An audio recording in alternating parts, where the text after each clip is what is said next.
పరిశుద్ధులు ప్రియులైన దేవుని పిల్లలందరికీ యేసుక్రీస్తు నామంలో శుభవందనాలు తెలియజేసుకుంటా ఉన్నాను. ఈ ఆదివారము సెప్తియా గేసిమా ఆదివారంగా మెయిన్ లైన్ చర్చెస్ అన్నిట్లో కూడా జరుపుకుంటా ఉంటాము. అంటే ఇక్కడి నుంచి ఈస్టర్కి ఇంకా 70 దినాలు ఉన్నది అని మన పెద్దలు క్యాల్కులేట్ చేసి ఇక్కడి నుంచి కూడా దేవుడు తన కుమారుని సిలువలో బలివ్వడం కోసం 40 రోజులు ఏదైతే లెంట్ని మనం ఆచరిస్తామో దాన్ని ఈస్టర్ని అంతటిని కలుపుకున్న 70 రోజులు ఇంకా ఈస్టర్కి ఉంది అని క్యాల్కులేట్ చేసి దానికోసం పెద్దలు కొన్ని ధ్యానాలను ఏర్పాటు చేస్తూ ఉంటారు.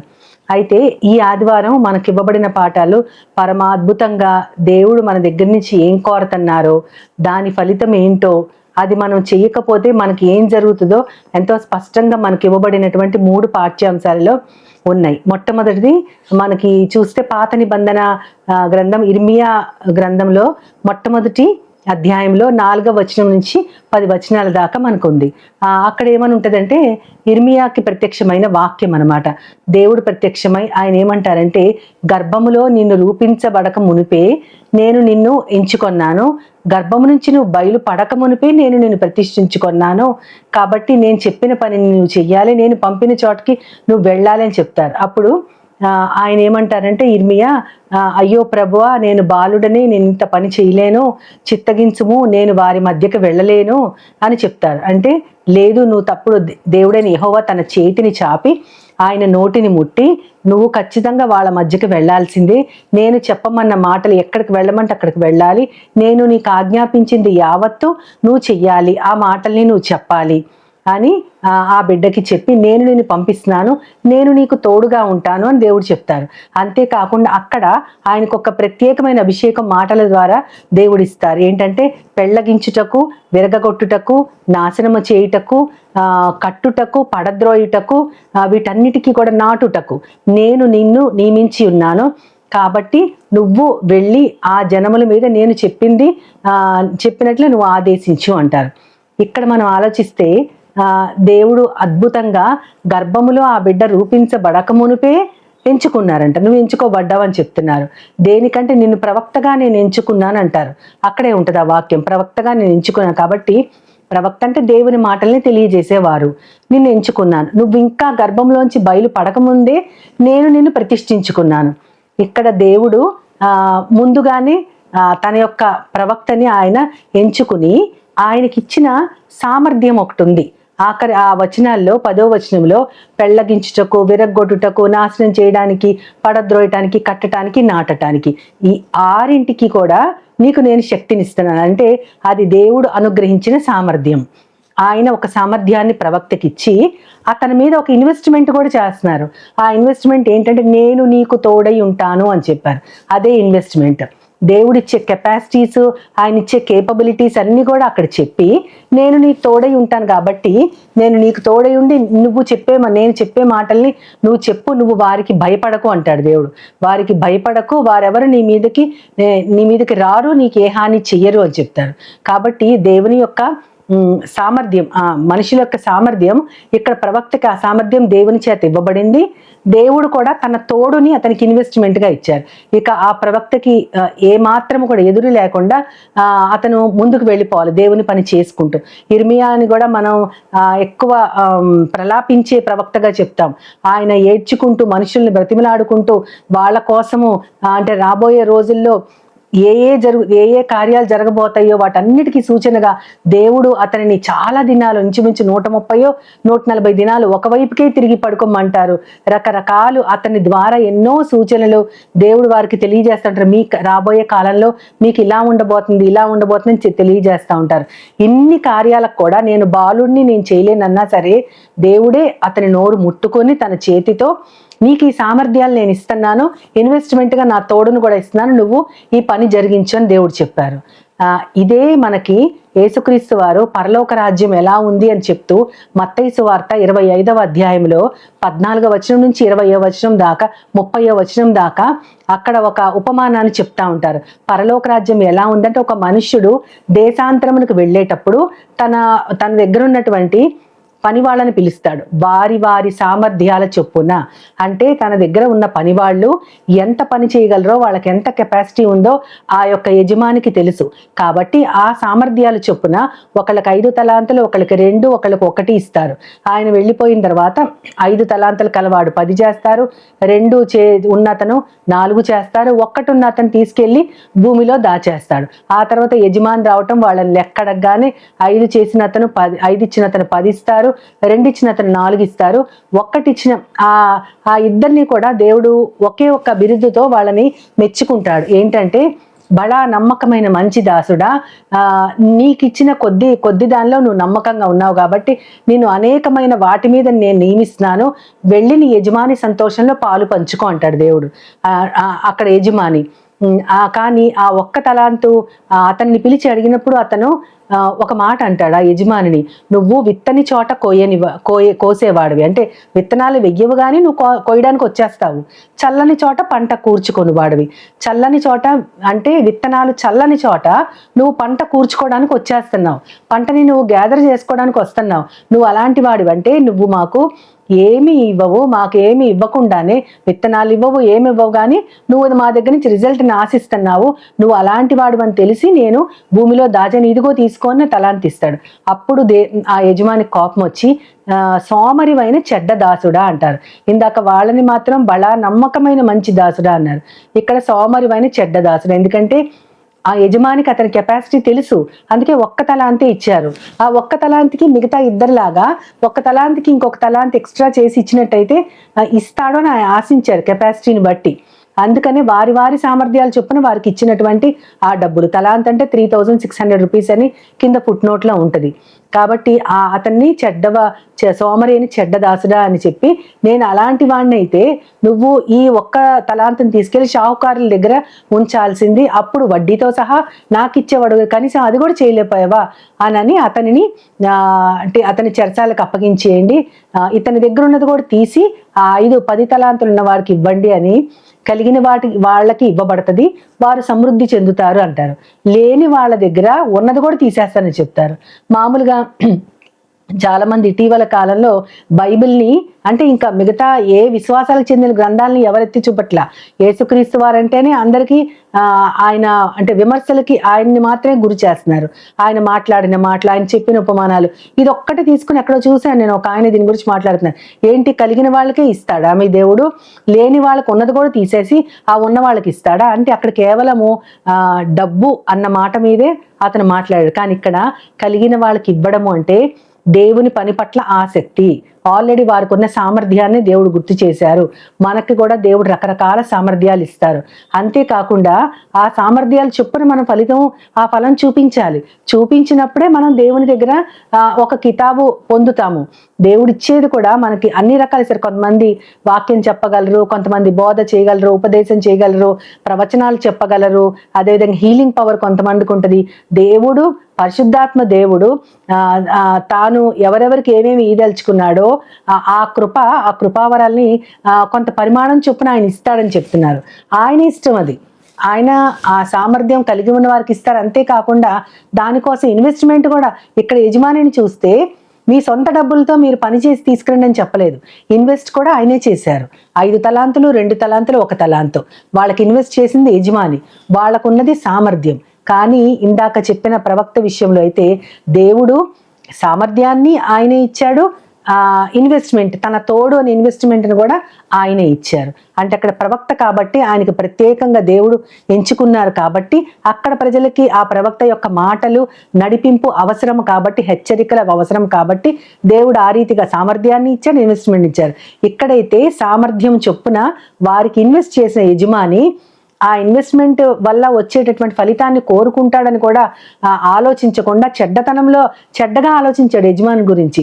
ప్లస్ సోమరిగా కూడా ఉన్నాడు. సోమరి అంటే పని చేస్తే ఒకదానికి ఇంకొకటి తోడయ్యేదేమో, తలాంతులు డబల్ అయ్యేది, కానీ ఇన్వెస్ట్మెంట్ని అతను దాచిపెట్టాడు కాబట్టి చెడ్డవాడమైన సోమరి అని చెడ్డ దాసుడని. అంతేకాకుండా పనికి మాలిన ఆ యొక్క పనికి మాలిన సేవకుణ్ణి చెరసాలకు అప్పగించేస్తే అక్కడ చీకటి, అక్కడ ఏడ్పు, పండ్లు కొరకడం ఉంటాయంటే చాలా బాధ పెడతారనమాట. అక్కడ బాధకి గురవాల్సి వస్తుంది. పనికి మాలిన వాడైనా ఈ దాసుని అని ఉంటుంది.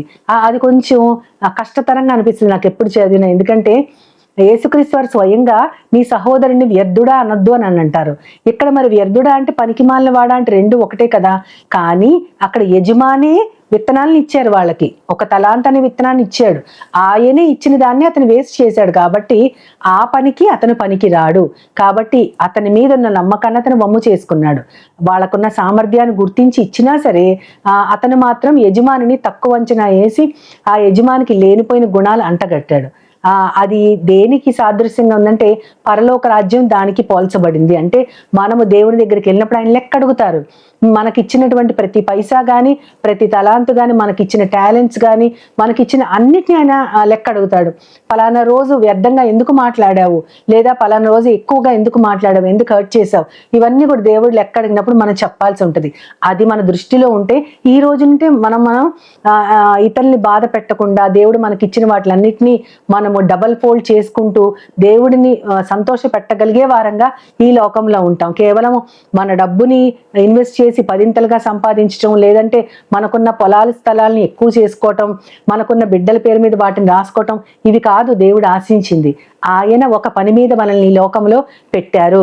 దేవా నువ్వు ఎందు నిమిత్తం నన్ను ఇక్కడ పెట్టావు అది నాకు తెలియజేయి. నువ్వు నా జీవితానికి కలిగి ఉన్న ప్రణాళికని నేను కనుక్కునేలాగా నీ ప్లాన్ నా జీవితానికి అన్ఫోల్డ్ చేయగలిగే శక్తిని నాకు ఇవ్వు అని మనం దేవుణ్ణి అడగాలి. అప్పుడు ఆయన ఖచ్చితంగా మన వల్ల అయ్యే పనేంటో ఆయనే తెలియజేస్తారు. ఇన్వెస్ట్మెంట్ కూడా ఆయనే ఇస్తారు. ఆ కెపాసిటీ మనకి చిన్నతనంలోనే ఆయన ఇచ్చేశారు. ఆ కెపాసిటీస్ని మనము డబుల్ ఫోల్డ్ చేసుకుంటూ ముందుకు వెళ్ళాలనేది ఆయన ఆశ. అయితే ఈ దేవుడు మనకి అపొస్తలుల కార్యముల గ్రంథంలో మళ్ళీ 17వ అధ్యాయంలో మళ్ళీ 22వ వచనం నుంచి 34వ వచనం దాకా ఇవ్వబడిన ఆ యొక్క పాఠ్య భాగంలో పౌలు గారు మాట్లాడుతూ ఏథెన్స్ ప్రజలతో అతను మాట్లాడుతూ ఉంటారు. పౌలు గారు ఏమని అంటారంటే, ఆయన ఏథెన్స్ నగరం అంతా చూసి వారికి ఉన్న చాలా దేవతా విగ్రహాలు, బలిపీఠాలు, ఆలయాలు లెక్కకు మిక్కిలిగా ఉంటే ఆయన హృదయము పరితాపం పట్టలేకపోయిందని. అంటే అంత భయంకరమైనటువంటి అన్యుల ఆచారాలు, విగ్రహాలు చూసి చాలా బాధపడతారు. అవన్నీ ఆయన చూస్తూ ఉంటే ఒక చోట తెలియబడని దేవునికి అని రాసుంటుంది ఒక బలిపీఠం మీద. దానిని ప్రస్తావిస్తూ ఏథెన్స్ ప్రజలారా అని ఆయన సంబోధించి వాళ్ళతో మాట్లాడుతూ ఉంటారు.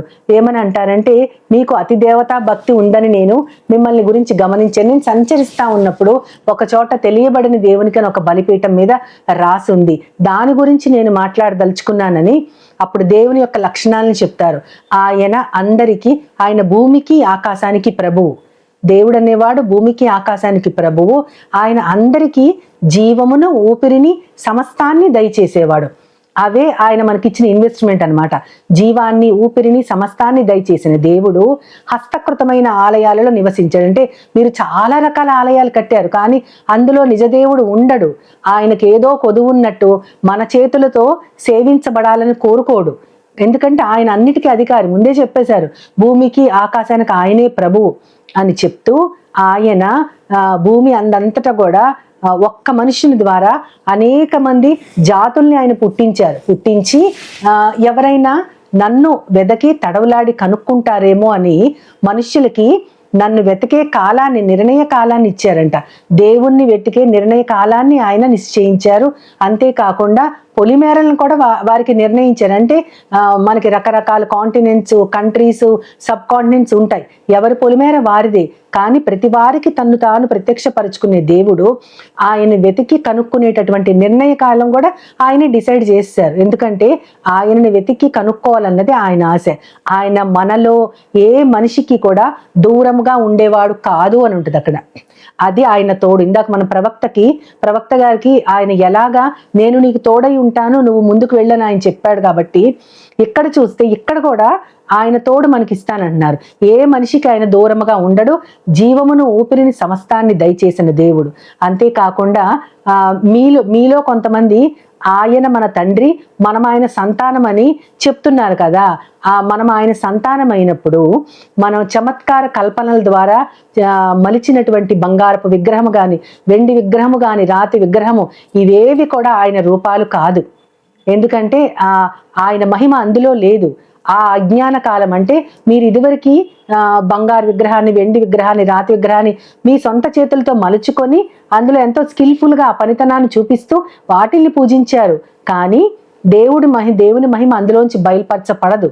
ఇందాకే చెప్పారు, ఆయన అన్నిటికీ అధికారి, ఆయన ఎవ్వరి చేతులతో సేవించబడేవాడు కాదు, ఆయనే అందరికీ అన్ని దయచేసేవాడు. కాబట్టి అటువంటి విగ్రహాలను మీరు పూజించద్దు అని చెప్తున్నారు అన్నమాట పౌలు గారు. పూజించద్దు, దేవుడు దానిని ఇష్టపడడు అని చెప్తూ ఆయన ఒక్క మనిషి ద్వారా ఈ లోకమంతటికి తాను నియమించిన మనిషి అంటారు, తాను నియమించిన ఒక మనుషుడి ద్వారా ఈ లోకమంతటికి ఆయన తీర్పు తీర్చబోతున్నాడు. ఆయన నియమించిన మనిషి తీర్పు తీర్చబోతున్నాడు అనే దానికి సాక్ష్యం ఏంటి అంటే ఆ మనిషిని ఆయన లేపారు, మరణము నుంచి లేపారు. కాబట్టి దానిని బట్టి మనకి నమ్మకం కలుగుతుంది. ఆ మృతులలో నుంచి లేపబడిన ఆ మనుష్యుడే మనందరికీ తీర్పు తీరుస్తాడు. ఎందుకంటే ఇప్పటిదాకా ఉన్న వారు ఎవ్వరు కూడా మృతి చెందిన వారే కానీ ఎవరు లేచిన వారు లేరు. కాబట్టి దేవుడు లేపాడు, కాబట్టి ఆయనే మనందరికీ తీర్పు తీరుస్తారు. ఆయన తీర్పు తీర్చే దినం వచ్చినప్పుడు, ఇందాక మనం పరలోక రాజ్యము ఏ విధంగా కంపేర్ చేయబడిందో చూసాము. ఆయన తీర్పు తీర్చడానికి కూర్చున్నప్పుడు, నేను నీకు జీవాన్ని, ఊపిరిని, సమస్తాన్ని దయచేశాను, నా తోడును కూడా నీకు ఉంచాను, నేను నీకు దూరంగా లేను, అయినా నేను ఇచ్చిన సమస్తాన్ని నువ్వేం చేశావు, ఫలితం ఎలా ఉంది, నువ్వు ఎలాగ నన్ను మహింపరిచావని లెక్క అడగబోతాడు అని చెప్తా ఉంటే అక్కడ ఏథెన్స్ ప్రజలు కొంతమంది ఈ వదరబోతు చెప్పేది ఏంటని కొంతమంది వెళ్ళిపోతారు. కొంతమంది మీదేదో కొత్త విషయం గురించి మాట్లాడుతున్నాడు, పునరుద్ధానం అంటున్నారు, మృతుల్లోంచి లేచాడు అంటున్నారు, ఇది చాలా వింతగా ఉంది, ఇంకోసారి వింటామని వెళ్ళిపోతారు. అందరు వెళ్ళిపోతారు. కానీ అందులో కొంతమంది మాత్రం పౌలు గారు చెప్పిన మాటల్ని నమ్మి ఆయనను హత్తుకొని విశ్వసించారు. అందులో ఒక అతని పేరు ఏదో ఉంటుంది, నాకు అంత గుర్తులేదు, కానీ ఇంకొక ఆమె దమరి అనే స్త్రీ, వీరిద్దరు మాత్రమే ఆయనని అనుసరించారు. ఇంకా కొంతమంది, వాళ్ళిద్దరినీ ప్రత్యేకంగా దేవుడు ఆ పరిశుద్ధ గ్రంథంలో రాయించి ఉంచారంటే అంతమంది విన్నారు, కానీ కొంతమంది మాత్రమే ఆయన మాటల్ని విశ్వసించారు. కాబట్టి పుట్టిన వారందరూ, దేవుని లెక్కలో ఉన్న ప్రజలందరూ కూడా పరలోక రాజ్యాన్ని స్వతంత్రించుకోలేరు. ఆయన తన బిడ్డలకి సామర్థ్యాలను ఇస్తారు, తన తోడు అనేటటువంటి ఒక పెట్టుబడిని ఇస్తారు. వీటితో, ఆయన ఇచ్చిన వాటితో మనం ఎంతవరకు మన జీవితానికి ఇవ్వబడిన సామర్థ్యాలకి ఆయన ఇచ్చే తోడు అనే దానిని మనం ఎంతవరకు ఉపయోగించుకున్నాం, ఈ లోకంలో ఏవేవో సంపాదించడానికి ఆయన తోడుని, మనకిచ్చిన సామర్థ్యాన్ని ఉపయోగించుకుంటున్నామా, లేదా మన జీవితానికి ఆయన వేసినటువంటి ప్రణాళికని మనం అన్ఫోల్డ్ చేసి ఆయనని సంతృప్తి పరిచే వారముగా ఉన్నామా అని తీర్పు తీర్చేవాడు యేసుక్రీస్తు ఒక్కరే. ఆయన తీర్పు దినాన ఆయన ముందు నించున్నప్పుడు మనము మరణంలోంచి జీవములోకి దాటిపోయే వారముగా ఉండాలి, కానీ ఆయన ఎదుట నుంచోని తీర్పు తీర్చబడే వారంగా మనం ఉండకూడదు. మనం అందరము కూడా ఆయన ఇచ్చిన సామర్థ్యాల్ని పెంచుకుంటూ, ఆయన తోడుని మనం అనుభవిస్తూ, రుచి చూస్తూ, ఆయనకి ఇష్టమైన పని చేస్తూ, బలా నమ్మకమైన మంచి దాసుడా, మంచి దాసురాలా అని అనిపించుకోవడానికి మనకిచ్చిన యావత్తుని ఆయన పాదాల వద్ద పెట్టుకొని రెట్టింపు చేసుకుంటూ ఆయన దగ్గర నుంచి ఆ కితాబును పొందడానికి చిన్న ప్రార్థన చేసుకుని దేవుని సహాయాన్ని కోరుకుందాం. ప్రేమ నమ్మకం గల నా ప్రియ పరలోక తండ్రి, నాయన ప్రవక్త గారికి నువ్వు ఇచ్చినటువంటి సామర్థ్యాలు చూసాం, నీ తోడుని ఆయనతోనే ఉంచినటువంటి ఆ ఇన్వెస్ట్మెంట్ని చూసాం ప్రభా. అదేవిధంగా పౌలు గారు ఏథెన్స్ ప్రజలకు చెప్పినట్లు మీరు ఇచ్చిన జీవము సమస్తము ప్రభా, ఊపిరిని మాకు ఇన్వెస్ట్మెంట్గా ఇచ్చారు ప్రభా. నీ తోడు ఎవ్వరికి ఎప్పుడు ఆయన దూరంగా ఉండేవాడు కాదు అని చదువుకున్నాం ప్రభా. దానిని బట్టి నీ యొక్క ఇన్వెస్ట్మెంట్ నీ తోడే ప్రభా, నువ్వు మాకు ఇచ్చింది నీ తోడు ప్రభా. దీనితో మేము ఎలా ఉండాలో అని మేము ఆలోచిస్తే బలా నమ్మకమైన మంచి దాసుడా, దాసురాలా అని అనిపించుకోగలిగేటట్లు మేము అనేకమైన, నువ్వు నియమించిన అనేకమైన వాటి మీద మేము అధికారులుగా ఉంటూ నీ యొక్క సంతోషంలో పాలు పంచుకునే వారంగా నన్ను, మమ్మల్ని అందరినీ ఉంచమని, మమ్మల్ని అందరినీ నీ చేతులకు అప్పచెప్పుకుంటూ నీ ప్రియ కుమారుడు, నా ప్రియ ప్రభువైన యేసుక్రీస్తు వారి ద్వారా కోరి ప్రార్థిస్తున్నాను పరమ తండ్రి. ఆమేన్, ఆమేన్, ఆమేన్. వందనాలు. As Jesus now, He's always near, with open arms, He's always here.